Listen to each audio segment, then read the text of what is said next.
Pinatakbo mo So, road 6R, test tayo okay na yun? dito sa Ford Ranger Wild Track. Kasi tapos na natin Na-delete itong naman. may road test tong Mitsubishi Montero.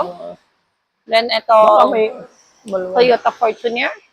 Ang issue ng Ford Ranger na to, pag ilagay sa drive ang itong kambyuhan, namamatay.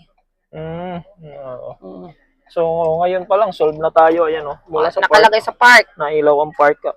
Ilalagay natin sa reverse, neutral, drive. Ayan. So, dito pa lang, gugulong na tayo. Solve na kagad. Hindi na namatay. Ayan, tingnan na lang natin yung shifting. May time din pag nilagay sa reverse, patay. So, ito, solve na.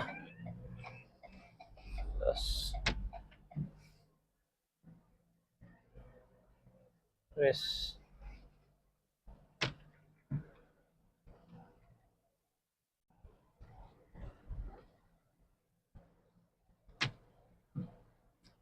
Ay, 6 speed to, di ba? 4.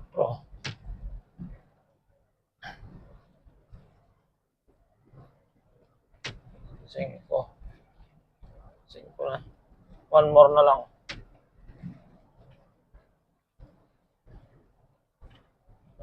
Size. 6 speed. So, hindi na rin to natin kailangan ilong drive kasi sa starting point pa lang, pag start pa lang ng makina, pag in-engage sa drive or reverse, namamatay, Dito solve na. dito solve na. So, hindi na natin kailangan ilong drive tong mga ganitong issue.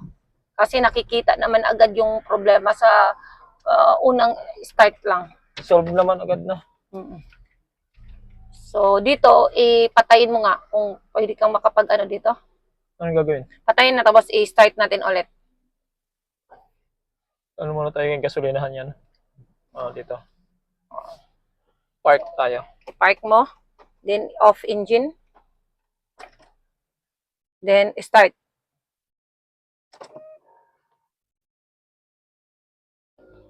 One, two, three, go.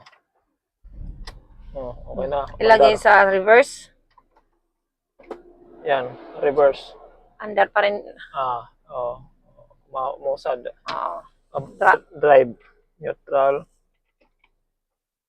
Drive. Sige, go. So, hindi namatay ang makina. Solve na. So, solve na tayo dito sa issue ng Ford Ranger Wild Track na to.